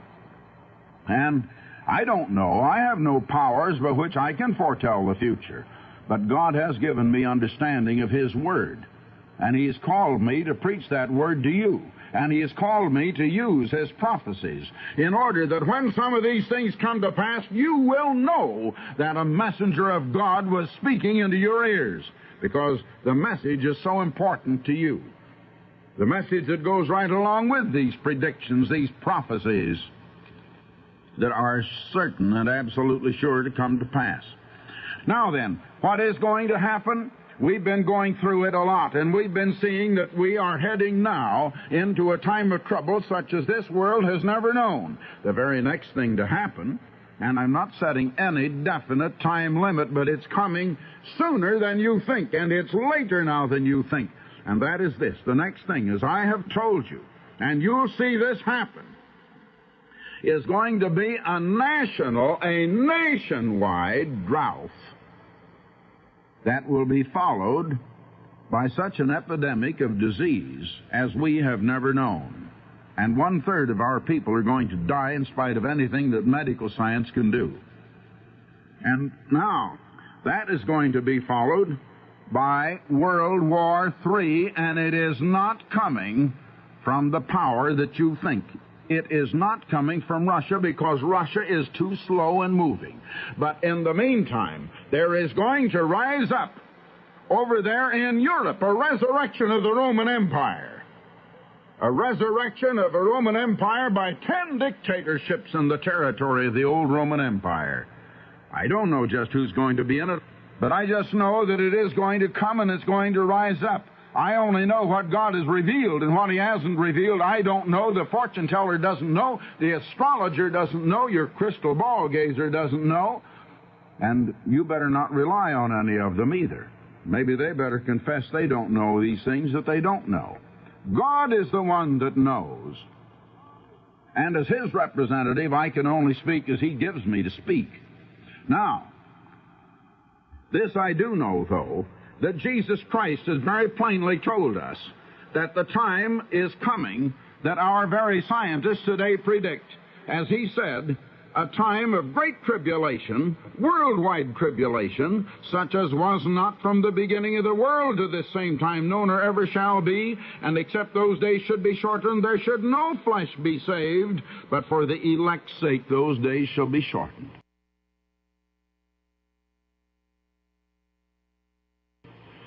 In other words, human life would be annihilated from off this planet if God didn't step in and intervene.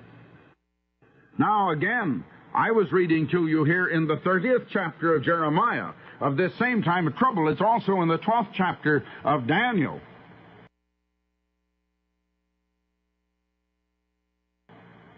Alas, that day is great. It's a time of trouble. It's a time of war, not of peace. Verse 5. It's the time just before the release from captivity of Israel and Judah at the second coming of Christ, when he takes Israel and Judah in the great coming Exodus, so great that the Exodus out of Egypt will never be remembered again, back to Palestine. And just prior to that is coming this time. It's a time of war, and it says that day is great in verse 7, so that none is like it. It is the time of Jacob's trouble, and we're Jacob.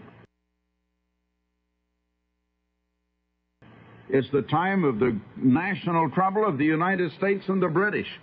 I've been going into that. That is the Great Tribulation. And after that, God is going to take a hand, and something else is going to happen. And so now we've been going into that. Now we have seen that the power that is going to put this yoke on Israel's neck, which you read of in verse 8 here of Jeremiah 30, God says that at the second coming of Christ, he says, I will break the yoke from off thy neck and burst thy bonds. And it's the time when David is going to be resurrected from the dead and rule over Israel. Now, you find the time of trouble, the greatest that ever happened in the world, is also described in Daniel's prophecy in the 12th chapter, and that's the time just before many that sleep in the dust of the earth shall awake, some to everlasting life. The resurrection of the dead at the second coming of Christ. All right, now, still before the second coming of Christ, but after this great tribulation, what is going to happen? And who put that yoke on our neck? I've shown you in Isaiah 47 that it is this daughter of the ancient Babylon. Not the Babylon of 600 years before Christ, but the daughter of that Babylon. And now we've been going through Jeremiah 50 and Jeremiah 51 to see what is going to happen to that modern daughter of Babylon. We've gone back into the 17th and the 18th chapters of Revelation where we find her depicted and pictured. And it is this final coming of the resurrection of the Roman Empire by the 10 dictatorships of Europe, and they are going to be there at the very battle at Armageddon, the battle of the great day of God Almighty. They're going to fight Christ at His second coming, and the last plagues of God are going to be on that Babylon. But there are other plagues coming first. As a matter of fact, what I'm going to show you is one that is actually under the trumpets, or the trumpet plagues, which are actual plagues that happen after the Great Tribulation.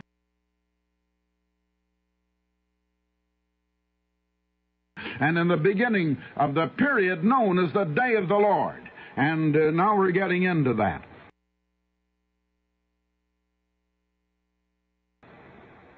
Now, and it's just the time prior to and that leads up into the second coming of Christ. Now, many of these events begin before the second coming of Christ, perhaps 3 or 3.5 years.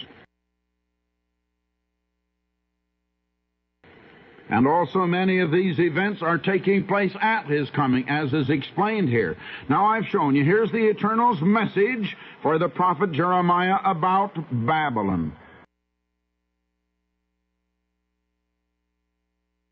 And that Babylon, my friends, is the successor of the ancient Roman Empire. In the land of the Chaldeans, tell the nations and proclaim it that Babylon is captured. Now, we've been reading that. A foe from the north, that's north of Jerusalem, which means communist, USSR, has attacked her to lay waste her land. That's when they're going to march against Europe.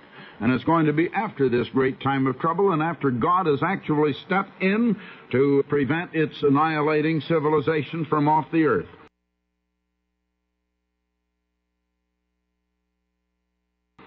Now, verse 9 again, let me just remind you, as we've had it before, here am I, says God, arousing against Babylon a horde of nations from the north. In the ancient invasion of Nebuchadnezzar against them, there was no horde of nations at all. There were just the Medes and the Persians primarily, but not a horde of nations. And now it's going to be a number of nations in the USSR. Now, what's going to happen at this very time? Verse 4, and then says the Eternal, at that hour the Israelites returned, they and the men of Judah, wending their way and weeping in search of the Eternal, their God, asking the way to Zion. That's to salvation, the church. Now, that's at the time then of the second coming of Christ. That places the time absolutely right there. Now, again, set upon Babylon round about, all you that bend the bow, spare not your arrows, shoot at her. She has offended the Eternal. 'Tis the Eternal's vengeance against her. You compare that with Revelation 18. Treat her as she treated others, almost word for word, the way it's quoted in Revelation 18. And then it's the same time when God says, therefore the Lord of hosts declares, the God of Israel, I punish Babylon, king and land. That's the Babylon that is now rising up. It still is undercover. It's still underground. But I want to tell you that events that you're reading in your newspaper, that you're hearing in newscasts every day, are the events that are preliminary to it, that are preparing the way. And this thing is coming. Then the Eternal promises at that hour. Get the time, not 600 years before Christ, at that hour, no guilt in Israel shall be discovered, nor any sin detected within Judah, for whom I spare I pardon. And I showed you in one of the broadcasts just recently how Israel is now blinded, but at the coming of Christ, He is going to turn away blindness from Israel, and so all Israel shall be saved, as it is written, blindness from Israel. And at the second coming of Christ, well, let me just read that verse as it is once again here in Romans, the 11th chapter. I would not, brethren, that you should be ignorant of this mystery, verse 25, that lest you be wise in your own conceits, blindness in part has happened to Israel until the fullness of the Gentiles come in, and so all Israel shall be saved. As it is written, there shall come out of Zion, that is the church, where you find salvation, and Jesus Christ is the head of the church. Of course He comes out of the church. He's the head of it. Out of Zion, this is the church that Jesus built. There are lots of churches, but this is speaking of the church that Christ said He would build. There shall come out of Zion the deliverer, that's Christ, and shall turn away ungodliness from Jacob. Now, here we read that they'll look for guilt in Israel, and there won't be any discovered, nor any sin detected within Judah, because He will have turned away the sins and forgiven them. That's at the second coming of Christ. Now then, continuing along, woe betide them, these Babylonians that are mentioned here as of this time. Their hour has come, their day of doom. And there it is. Now summon archers against Babylon, verse 29. All who bend the bow beleaguer her, let not a man escape. Requite her for her crimes, treat her as she treated others. Double unto her double. You read in Revelation 18:6, almost the same thing. Now here again in verse 33, at this same time, your hour has come, the day for me to doom you. That's in verse 31 and 32. She's called Queen Insolence in verse 32.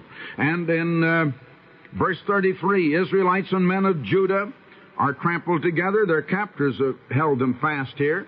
But theirs is a strong champion. That's Christ that is coming. His name, the Lord of hosts. He will take their part and daunt the Babylonians, that the world may live at peace.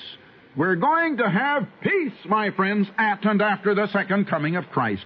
He's coming to deliver Israel from this very thing that these people are going to put on Israel. But He's going to bring this foe, this horde of nations from the north to attack her. Now here's a little more of the identification, verses 41. Out of the northland a power is stirring, a host of kings. Yes, this horde of nations, a host of kings from the far ends of the earth. Bow and javelin they seize. They are cruel, pitiless. Their din is like the roaring sea. They ride on horses. There, my friends, is the very symbol of Russia today. Horses and horsemen. You read of them in Ezekiel 38, where it refers to Russia, but there it is referring to a prophecy that is of a later date, although that is not generally understood. mustering like one man to fight you, maiden Babylon, the king of Babylon. Here's the news. His hands are limp. Now he hears the news. Well, you read of that here in the very last of the 11th chapter of Daniel. And let me read that to you, because when we come to Daniel 12, it's the same time of trouble. Now, here in verse 41, the 11th chapter of Daniel, here's this king of Babylon, this modern daughter of Babylon. He shall enter also into the glorious land, that's Palestine. Many countries will be overthrown, but these shall escape out of his hand, Edom and Moab, and the chief of the children of Ammon. He'll stretch forth his hand upon the countries, and the land of Egypt shall not escape. And Ezekiel predicts how he's going to take Egypt at that time. But he shall have power over the treasures of gold and silver, and all of the precious things of Egypt, and the Libyans and the Ethiopians shall be at his steps. You read of that in Ezekiel's prophecy. But listen, verse 44 now. But tidings out of the east and out of the north, that's northeast of Palestine, and there you are in the land of Russia, shall trouble him. Therefore shall he go forth with great fury to destroy and utterly to make away many, and shall plant the tabernacle of his palace between the seas and the glorious holy mountain, and that's in Palestine. From Europe, it's going to be moved, the headquarters, to Palestine, because, why? Because the USSR, or Russia, will at that time be attacking Europe. It's all through the Bible, my friends, in all of these prophecies. Here I'm reading it to you in Daniel, it's in Ezekiel, it's in Jeremiah, Isaiah even has it. And Jesus even spoke of many phases of these prophecies. Yet he shall come to his end, and none shall help him. And at that time Michael shall stand up, the great prince that standeth for the children of thy people. And there shall be a time of trouble such as never was since there was a nation. You see the time? And at that time thy people shall be delivered, every one that shall be found written in the book, delivered from this slavery and captivity, and many of them that sleep in the dust of the earth shall awake, some to everlasting life, the resurrection. Now there is the time. And that then is what we read of here, where they come riding on horses, mustering like one man, back in the 42nd verse of Jeremiah 50 now, to fight you, maiden Babylon. The king of Babylon hears the news, his hands are limp, panic seizes him, just like I read to you there in Daniel. The news from the north and the east. And he goes forth with great fury to destroy, and moves his palace over there into Palestine. Now, chapter 51, I am stirring up destroyers against Babylon, against the dwellers of Chaldea. I am sending winnowers on Babylon to winnow her and to leave her bare. Woe betide her everywhere on her day of doom. Let the archer bend his bow, and let him stand up in his armor. Spare none of her soldiers. Now, you see, while it's true, my friends, that when it speaks of a woman, and a fallen woman in this case, but when it speaks of a woman, it's speaking of a church. Of course, this daughter of the ancient Babylon is a Gentile church and a fallen church that has apostatized from God, and all of that. But I want you to see, my friends, that there also is the military and the political part mixed right in with it, because here are the soldiers of Babylon. Spare none of her, Babylon's soldiers. Annihilate her army. Babylon, modern Babylon, then has an army. Strike them down within Chaldea. Stab them in her streets. For their land is full of guilt against his majesty of Israel. But Israel and Judah are not bereft of their God, of the Lord of hosts. Fly from Babylon, every man of you. Save your lives. Share not her doom. My friends, Babylon is a system. Babylon is something that started at the Tower of Babel. Babylon is something that was started by Nimrod, the great-grandson of Noah. And back in the time of Noah and Shem and Ham and Japheth, the descendant of Ham, I guess I should say. And this Babylon is a way of life in its larger aspect and sense. Now, here it is to be organized in this dictatorship that's coming up in Europe. And there's her army. But our people are in Babylon, and God is calling us out. Says 'tis the hour of the Eternal's vengeance. It's the day of the Lord. Check it with Revelation 18:4 and 18:6. And God is calling us out, my friends. We're in such a Babylon. We call many of the ways and the customs and the philosophies and the teachings of ancient Babylon, we believe are Christian, and call them by Christian names, and we're doing those things and believing those things today. God help us. And we don't know where they came from. Why is it we do so many things that we call Christianity that are not in the Bible, but that the Bible condemns? Why, my friends? We've certainly been mixed up in the Bible. Very few people understand the Bible, and it's about time you blow the dust off of it. I tell you, we've been deceived. The whole world has been deceived, and it's time to wake up. So until next time, this is Herbert W. Armstrong saying goodbye, friends. You have heard.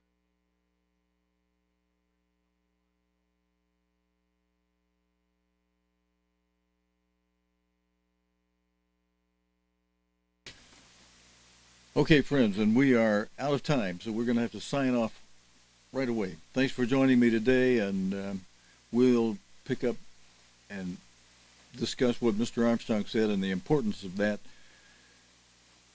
on some of our future live streams here on Sabbath.tv.